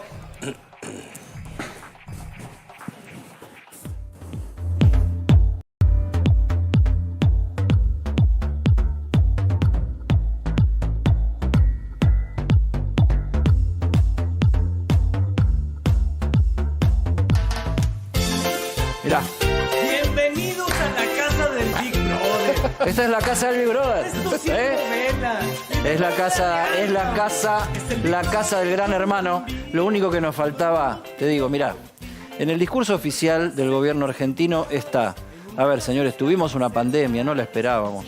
Tuvimos una guerra que se nos vino lejos, pero que nos queda económicamente tan cerca, no la esperábamos. La tapa de hoy es: al presidente solo le faltaba un Gran Hermano, y es un montón, como se dice ahora, y es un montón, la verdad que es un montón. Yo te digo, y esto es en serio, esto es en serio, en una sociedad tan mediática, en una política tan espectacularizada, una telepolítica tan metida en el espectáculo, un Gran Hermano puede terminar siendo un Waterloo.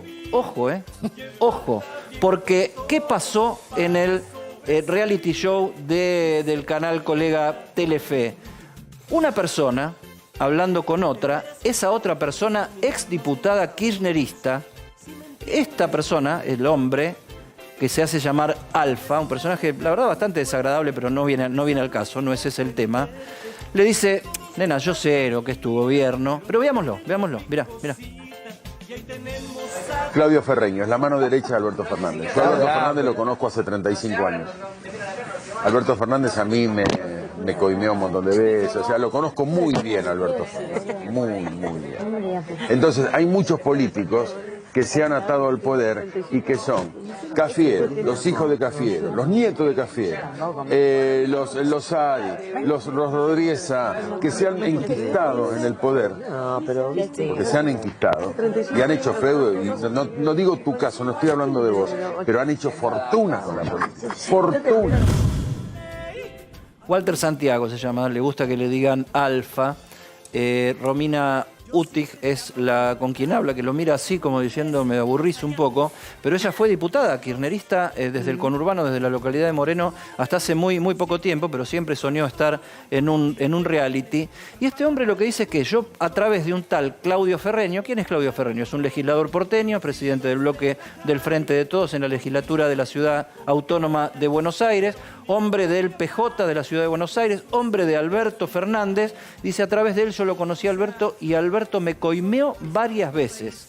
Esto que generó que la vocera de la presidencia, Gabriela Cerruti, saliera a tuitear y decir: señores, el presidente de la Nación no tiene absolutamente nada que ver con esta cuestión, y eso empezó a una guerra de tweets uno atrás del otro. Se agarraron con Vidal, con Santilli, con Patricia Bullrich, con todo el mundo. El presidente está preocupado, entre muchos otros temas, por la decencia en el ejercicio de la función pública. Ya sabemos que vos no le dice Cerruti contestándole a María Eugenia Vidal, que había dicho: el presidente está preocupado por Gran Hermano Gaby Cerru, o sea, Gabriela Cerruti, que había salido a tuitear. De verdad, a ver, es confuso y da para la polémica, porque es grave que cualquiera se le anime a un presidente de la nación con cualquier cosa y en un reality show que te lo ve 2 millones de personas, diga: no, si yo le pagué coima más de una vez a quien es hoy presidente de la nación. Pasa que el contexto es tan del entretenimiento, es tan festivo, es tan, si querés, estúpido, que parece que el tema fuera en sí mismo estúpido. Entonces sale el gobierno a armar toda esta idas y vueltas, y tuvo que haber más aclaraciones. Mirá. Pero antes de despedirnos, por favor, Dino, no te vayas todavía porque quiero hacer una aclaración. Este es un programa que trabaja obviamente con cámaras abiertas. Se conoce a nivel mundial. Los integrantes ingresan, ellos entran a una casa que tiene más de 60 cámaras con más de 70, 80 micrófonos.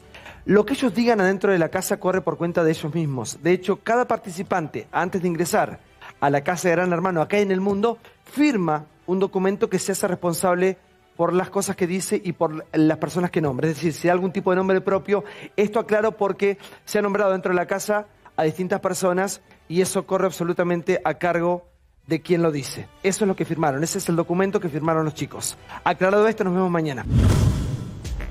Porque a mí como yo trabajo y cuando vuelvo a mi casa intento desconectarme, para lo único que prendo la tele realmente hoy es para conectarme con mi trabajo, que son las señales de noticias y demás. Veo poco aire, y eso lo digo porque quiero ser respetuosa con todos los trabajadores que están detrás de este producto, que son muchos.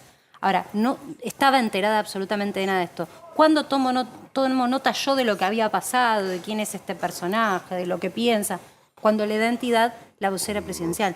Hay un grupo, no generalicemos, y que todo el mundo está viendo lo que pasa detrás de Gran Hermano y está fanatizado con lo que dice un tipo. Es que el que estaba viendo Gran Hermano creo que como yo hay un montón de gente, digo. No entendió esto de Santi del Moro, que tuvo que ponerse en función de carta documento para explicar públicamente algo que los que estaban viendo en el programa no habían visto, que era el tuit de Gabriela Cerruti diciendo: señores, acá ahí se está hablando de un ilícito del cual el presidente de la Nación no tiene absolutamente nada que ver. Sí, yo ahí un escándalo político. Creo que es a atender si realmente ameritaba o no que la vocera presidencial, con la investidura que reviste, no estoy haciendo para nada una defensa del ataque que le hizo a la oposición. Yo me pregunto si era necesario, porque en definitiva sí es grave la acusación, pero se han escuchado tantas acusaciones de tantas cosas, de la vida personal, de un montón de funcionarios y de políticos. ¿Quién es este señor que es tan relevante? Gabriela Cerruti se metió en el reality,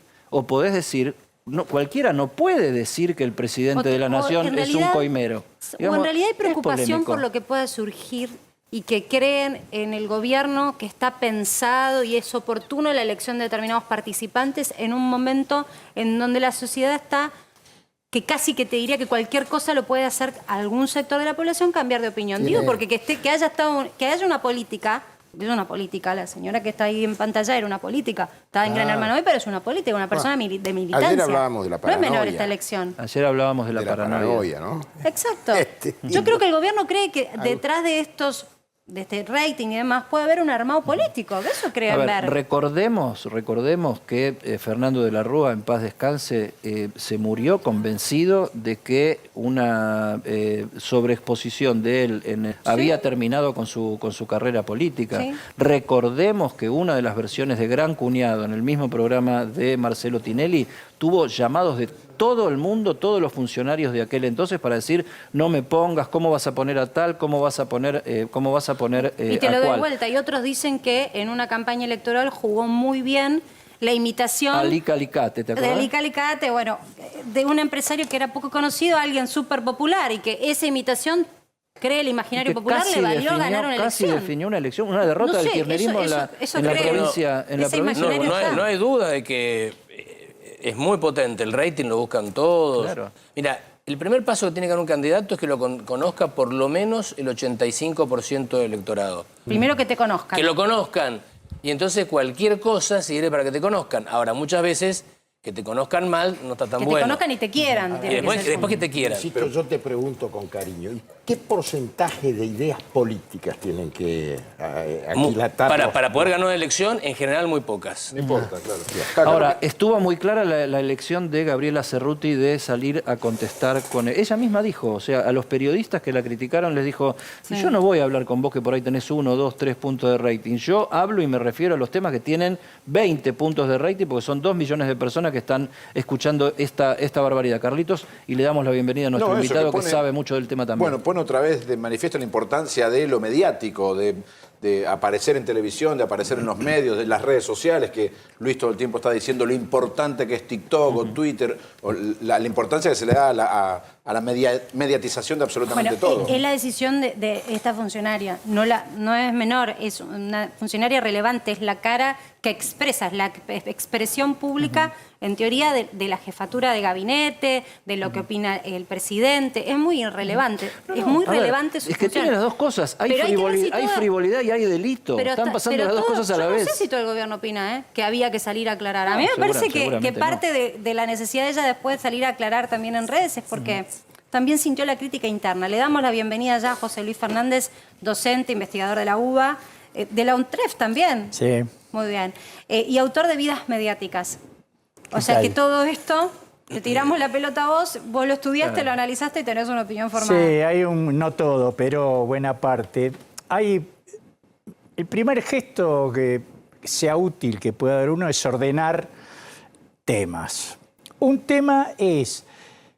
¿Qué piensa el sistema político, informativo, periodístico y hasta en buena parte académico de cómo está funcionando el discurso político? Que se hicieron muchos comentarios donde la mediatización tiene un lugar central, clave. Otra cosa es cómo se opera, una vez que uno tiene una idea, cómo se opera sobre eso, que es la discusión si Cerruti tendría que haber hablado o no hablado, quién debe intervenir, todo. Y un tercer nivel, me parece a mí, este caso en particular, porque la intervención de Cerruti vale para cualquier evento que pase en cualquier mediatización. Entonces, primero, esto es un poquito polémico, lo voy a decir, el sistema político, periodístico, académico y buena parte del académico está convencido de que el mundo de las mediatizaciones actuales, que ha cambiado, que es terrible, está basado básicamente en programas de panel como este y en Twitter, con un toque de TikTok y un pasaje por los sitios de los diarios.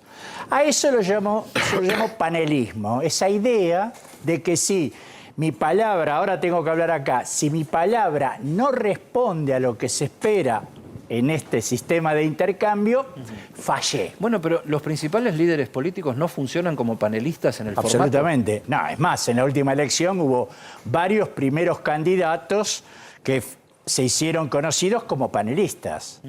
Milei, Espert, Bregman, Hoy la campaña de 2015, ¿qué te han convertido, Daniel, en un panelista de 678, no? Bueno, entonces ese es un primer punto. ¿Cuál es el problema de eso? Porque, bueno, partimos de la base que no está funcionando bien el sistema político comunicacional. Todo el mundo dice que el otro se está equivocando.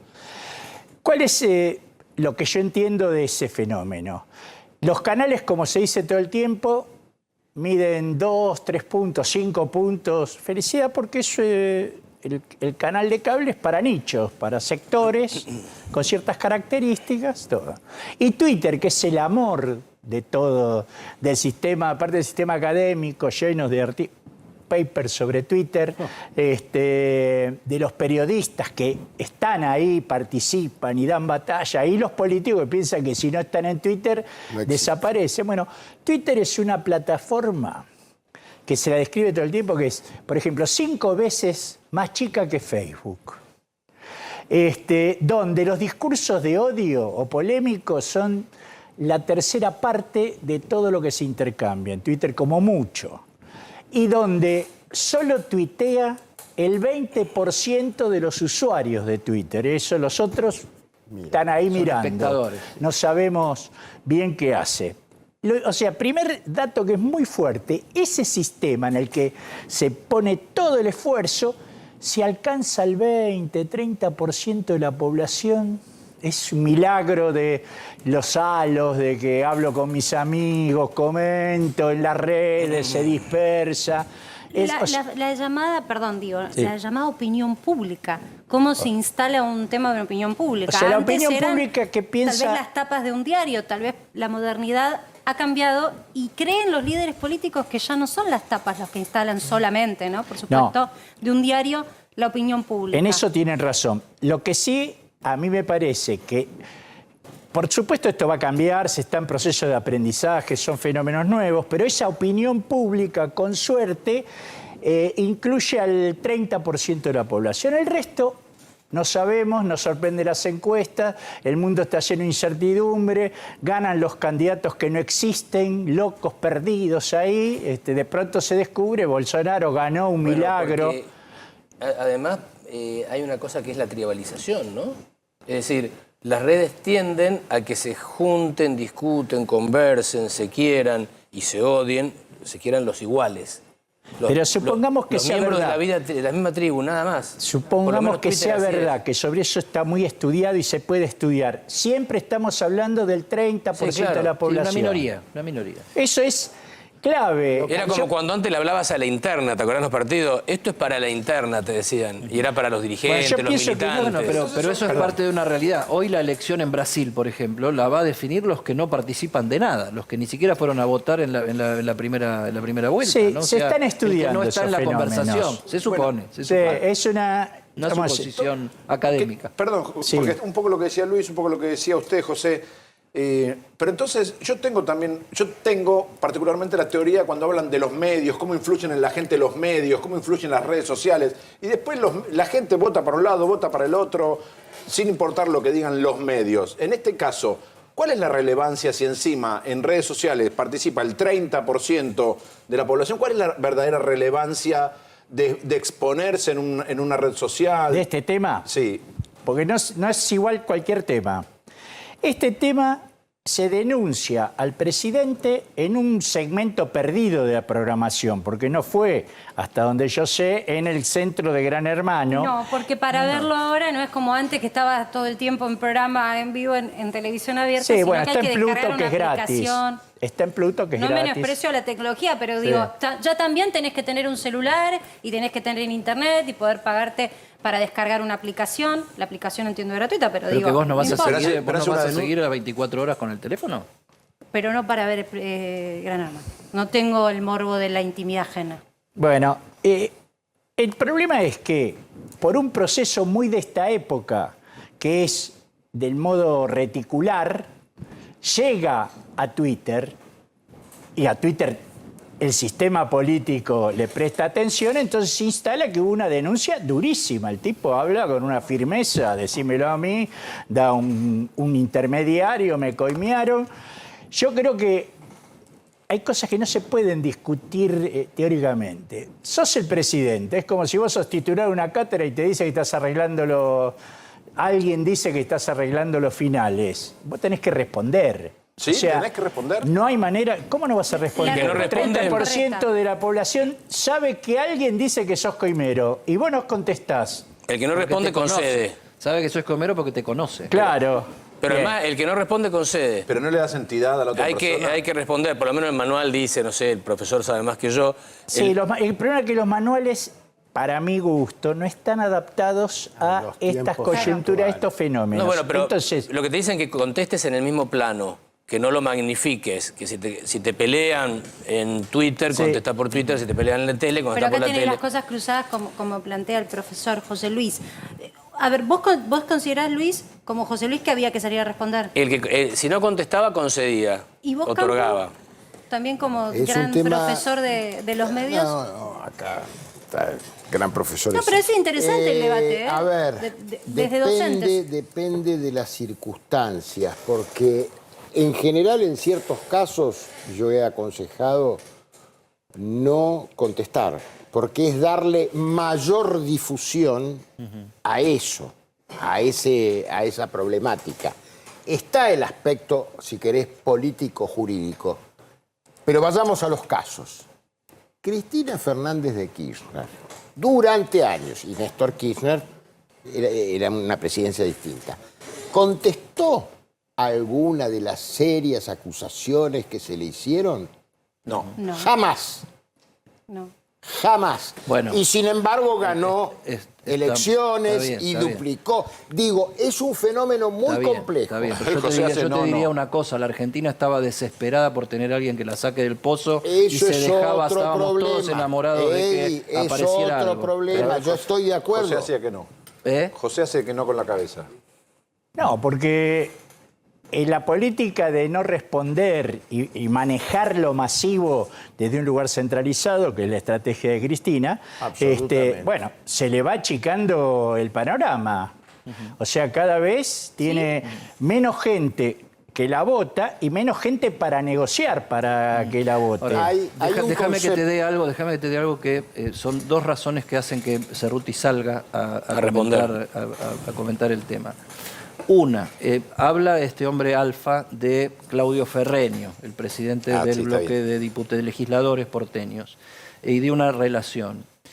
No es exactamente Claudio Ferreño el amigo de Alfa, pero sí el hermano de Claudio Ferreño es amigo de Alfa, se conocen desde hace mucho tiempo, lo que hace que Claudio Ferreño lo conozca a Alfa y que pueda aparecer en cualquier momento una foto donde esté el hermano con Claudio Ferreño y con toda esa cuestión. O sea, si no decís nada y apareciera eventualmente todo ese material, quedás eventualmente como que te hiciste el sonso con algo que te podía comprometer. Y después me parece que hay otra cuestión que tiene que ver con la política. Estamos ante un presidente que está débil, se siente débil y cualquiera se le anima con cualquier barbaridad. Y levanta cualquier guante también, porque contesta a las 3 de la mañana. Claro, pero yo digo, o sea, la sensación de un presidente de tamaña debilidad como lo que se traduce en la política todos los días en la Argentina, también pone al propio presidente y a sus equipos de comunicación en el desafío de decir, ante una cosa así, que mañana te puede salir la foto, porque antes salió negaron la fiesta de Olivos, pero después salió la foto. Y cuando salió la foto, te hundiste. Hay un dicho bueno que es... A ver, la economía argentina no está mal porque hubo una fiesta de cumpleaños en Olivos. Pero la imagen del presidente cayó al pozo por esa foto. Bueno, fue por mentir en ese momento. Y lo digo desde la psicología, hay una cierta tendencia a interpretar a lo que se llama la opinión pública, que yo te adelanto que creo que la opinión pública no existe más, por empezar. Existen opiniones, pero lo que es el concepto de la opinión pública, el debate político, eso no existe más. Hay un concepto muy conductista que creen que grandes grupos de la sociedad actúan como enseñó el conductismo y el pavlovianismo a principios del siglo pasado. Es decir, que vos decís A, te interpretan A y se van a conducir... Estímulo-respuesta, estímulo-respuesta. Estímulo-respuesta. Y no es así. Lo que pasa es que esta expansión para las redes, discúlpeme, profesor, que estoy invadiendo... Siempre prestando atención. No, lo que sí genera es lo que podríamos llamar climas que favorecen la circulación de ciertos discursos, que es otra cosa. Ahora, no el discurso argumentativo, es el discurso del choque, que es lo que está de moda. Tengamos en cuenta que lo que se persigue... Yo trabajo... Sombrero que tengo es campañas electorales, lo hago hace mucho tiempo. Ayer estuve con Dick Morris acá en Buenos Aires, un consultor muy importante que trabaja, hace ganar en general a los candidatos. La obsesión es mejorar en las encuestas y sacar más votos. Claro. Y casi no se preparen costos. Ahora, la otra reflexión que quería hacer es, mientras tanto, todos engordamos a Gran Hermano, una genialidad. ¿Una genialidad? Una genialidad. El primer efecto es que hoy todo el mundo viendo qué dice Alfa, porque aparte Alfa es uno de los más odiados de una los genialidad. votados para irse, tal vez se quede para que siga habiendo polémica. Pero te digo, hay otro tema que plantea esta cuestión y que es el papel de los medios en la reproducción de discursos que puedan contener calumnias e injurias. O sea, el tema es que un programa de entretenimiento termine con su conductor, Santi del Moro, que no tiene nada que ver con el asunto, sigamos el conductor del programa y lo adoramos, y sobre todo en esta casa muchísimo. Absolutamente. Y personalmente varios de acá trabajamos con él y un genio total. Pero digo, tiene que asumir el papel de la carta documento para decir, señores, acá se firma un compromiso donde cada cual se hace cargo de lo que va a decir por contrato. Ahora, Gregorio Dalbón, que es a la vez el abogado en la causa del magnicidio, en la causa de la corrupción y es también el abogado del presidente en esta causa casi de ficción, pero donde se está hablando de calumnias e injurias como delito contra el honor, ¿qué plantea? Dice, no, acá no es solamente responsable el que habla, son solidarios responsables. Claro. El que dice, y que el que produce, bueno, la productora, y el que publica, sí, que es el Pero canal. No es así.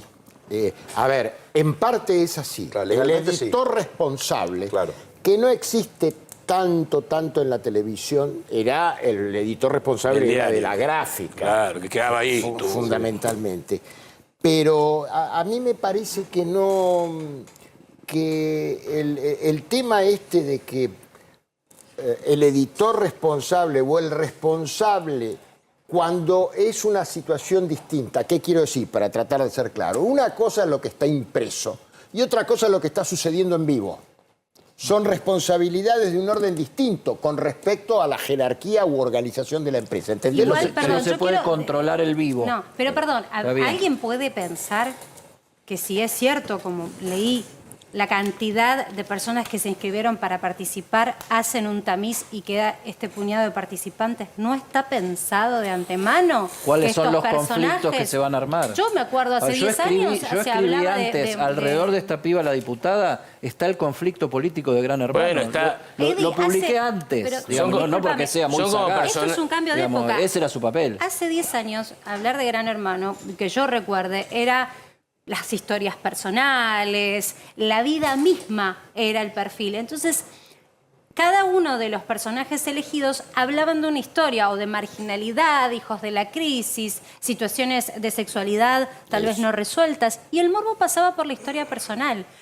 Nos sorprende. Que también está en esta edición, ¿eh? Claro, pero digo, nos sorprende que en el segundo día o tercer día de programa se esté hablando de política. Sí hay un cambio de época. No habrá sido elegido. Por eso entiendo la contestación. Marce, se mueven las agujas ahora con la grieta. La grieta mueve muchas agujas. Sí. Serán chicas, reducidas, pero mueve agujas. ¿Quién decidió de las mediciones la elección que hay ahora? Digamos, de personas con perfil político tan contundente? El que está haciendo un casting. Pero a ver, nosotros dijimos en este programa, cuando se empezó a armar la esquina de Juncal y Uruguay, esto termina mal. De alguna manera termina mal. Sí. Ahora, terminó mal de la manera menos pensada y no nos sorprendió que terminara mal, pero sí nos sorprendió, mirá de qué manera terminó mal. Quería preguntarle a José, usted escribió el libro Vidas Mediáticas. Digamos, cuando uno ve a esto,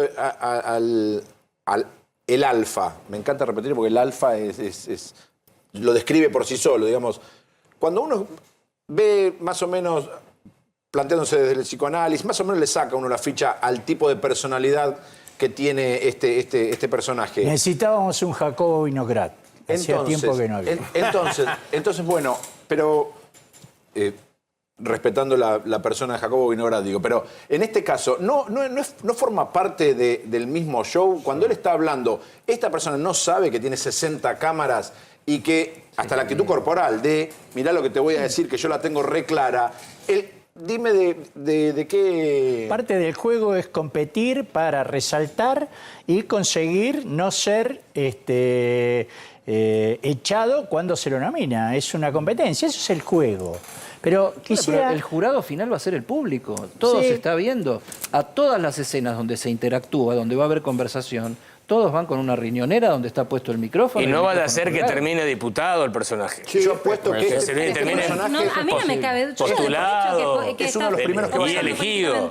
Este es uno de los primeros que va a salir. Está bien, porque se metió en una discusión política y no incorrecto, inconveniente. Hay que ver cómo actúa el canal, cómo actúa la productora y hay que ver cómo actúa el público. Por ahí el público dice, che, me gusta que este personaje desagradable siga generando quilombo. Totalmente. Por ahí gusta. Yo quisiera volver al caso, porque el tema de la reflexión teórica sobre estos temas es infinito. Totalmente. Yo ahí traje libros para la producción, mis libros son así. Y no está resuelto el tema. Se puede aprender, pero yo digo este caso, que creo que tiraron unas cuantas cosas que hay que rescatar que están bien. Una, si Alberto tiene un contacto con este personaje, la estrategia esta está bien no importa que esté bien cada paso, hay que confundir, hay que complejizar, hay que relativizar. Ese dinero no era coima, era para una agrupación. Acelerar. Listo. O sea, pero supongamos que no es verdad. ¿Qué sería? Una buena noticia. También posible. ¿No? Para mí, no tienen que intervenir, que eso lo sabe Alberto y su equipo. No tiene que intervenir la justicia, y menos con Dalbón, que sirve para aumentar el conflicto, no para disminuirlo. Y no es la vocera el personaje indicado. No, claro, pues la vocera del gobierno. Exagerando, para que se entienda lo que yo veo, para mí la mejor solución en caso de que no sea culpable, digamos, es timbre en la casa del Gran Hermano. Alberto, que se enfrenta con cualquiera, comete errores con cualquiera, pero se enfrenta a cualquiera, contesta, no tiene problema. ¿Vos decís que el presidente se meta en la casa? En la casa y diga, discúlpeme, usted no debe saber, pero dijo esto y yo me enteré, se armó un lío bárbaro. Estaría espectacular. ¿De dónde lo sacó? Es una buena idea. Pará, patentala ya. Patentala ya porque te la roban mañana lo hacen por cuenta propia. Bueno, si los asesores del presidente no le recomiendan, siendo el presidente como es, esta estrategia, insisto, si es inocente o puede defender su inocencia, debería cambiar de asesores. Porque no le están explicando cómo se vive en este nuevo ecosistema mediático donde... Que eso lo hizo siempre bien, Alberto, solo que sin respaldo. José Luis, nos quedamos sin tiempo, te vamos a volver a invitar, porque no tengo dudas de que esto va a ser un debate que recién arrancó. Tenemos que ir a una brevísima pausa, pero ya volvemos.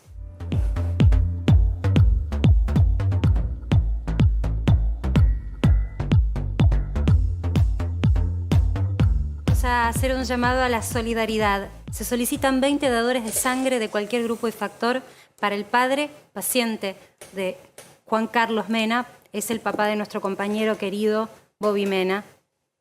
Así que quienes puedan colaborar, acercarse por favor a la Fundación Hematológica Sarmiento, que está en Avenida Córdoba al 6429, esto es Capital Federal, este viernes y sábado, de 8 a 14 horas.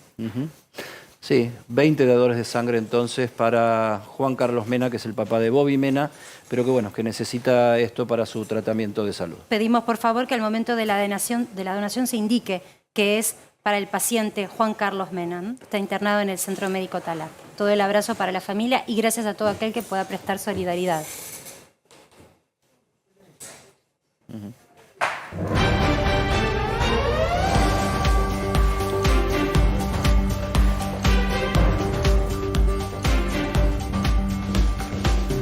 Y nos vamos a trabajar en vivo y ahora vamos de viaje hacia Estados Unidos, donde está en Atlanta el gran Adrián Sack. Hola, Adri.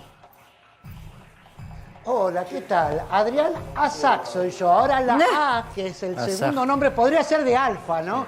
Vamos a hacer, si fuera vos sería oportunista. ¿Adrián Alfa? Bueno, no sé, me muero. Alfa. Dijiste justo ese apodo. Los estuve escuchando. Cada vez que Marcela dice Adrián Sack desde Atlanta, yo me imagino Villa Crespo, Sí, vos crees que es toda la pantomima y está escondido. Sí, ¿no será que está en la... Y si habrá sido a ver a Ferro a la cancha de Atlanta, ¿o no? ¿No será que está en Corrientes y algo? Por supuesto, las caravanas. La caravana que se hacía ahí, ¿no? Íbamos de Caballito hasta Villa Crespo. Eddie, ¿no será Avenida Corrientes eso? Corrientes y Juan B. Justo. Eso no es Corrientes atrás, me parece que es Avenida Corrientes. Sí, hay que ver el nivel de los autos, ya enseguida te digo. El 70% de lo que tenemos es usado. A ver, yo le voy a decir una cosa, vamos a hacer un giro para terminar un poco más relajados el programa. Porque yo, ya saben, hace tiempo lo conté, decidí que no como más carne. Una cuestión de coherencia mía de creencias. Y yo miraba esta noticia y digo, bien, zafé en una. Se duplicaron los casos de infectados con la bacteria come carne durante el último año en Florida. No. ¿Qué es esto? Claro, pero eso sería... Bacteria come carne. Eso sería la... Claro, exactamente, pero es la bacteria y la carne que come es la carne humana. Claro, así que no estamos libres de eso. Claro, ¿Me lo podés contar? Porque a mí me bajan el título y yo digo... ¿Y esto qué es? Porque aparte ni sé, es la nueva bacteria. No, de esta no te librás nadie, ni los vegetarianos, ni los veganos, yo que ni creía nadie. que una estaba librada. No, esta es una bacteria complicada que en este caso está afectando a la gente que está en contacto con el agua de las inundaciones que se produjo por el huracán Ian.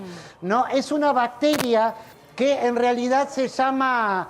me estoy tratando de acordar, ahora tiene un nombre complicado, pero la enfermedad se llama vidriosis. Vibrio vulnificus. Sí, vulnificus, exactamente. Ese es el nombre en latín.